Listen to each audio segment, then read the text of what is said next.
અને અત્યારે હાલ મહત્વપૂર્ણ સમાચાર આવી રહ્યા છે। વડોદરા એરપોર્ટ પર ડોમેસ્ટિક ફ્લાઇટ વધારવાની માંગ કરવામાં આવી છે। સાંસદ દ્વારા આ માંગ કરવામાં આવી છે। વડોદરા એરપોર્ટ પર ડોમેસ્ટિક ફ્લાઇટ વધારવાની માંગ કરવામાં આવી છે। જે પ્રમાણે વડોદરા હવાઈ મથક ખાતે ડોમેસ્ટિક ફ્લાઇટ વધારવાની માંગ કરવામાં આવી છે। ભાજપના સાંસદ હેમાંગ જોશી દ્વારા કેન્દ્ર પાસે આ માંગ કરવામાં આવી। લોકસભામાં શૂન્યકાળ દરમિયાન આ મુદ્દો ઉઠાવ્યો છે। ત્યારે એરપોર્ટનો યોગ્ય ઉપયોગ નથી થઈ રહ્યો તેવું સાંસદનું કહેવું છે। એરપોર્ટ ગુજરાતના ઘણા શહેરોને સેવા પૂરી પાડે છે તેવું પણ તેમણે કહ્યું।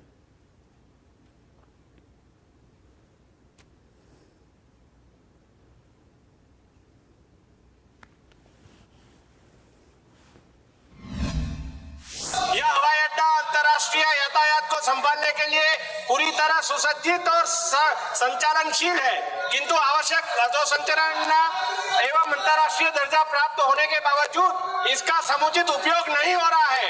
मैं आपके माध्यम से सरकार से अनुरोध करता हूं कि डोमेस्टिक फ्लाइट भी वडोदरा इंटरनेशनल एयरपोर्ट में बढ़ाई जाए।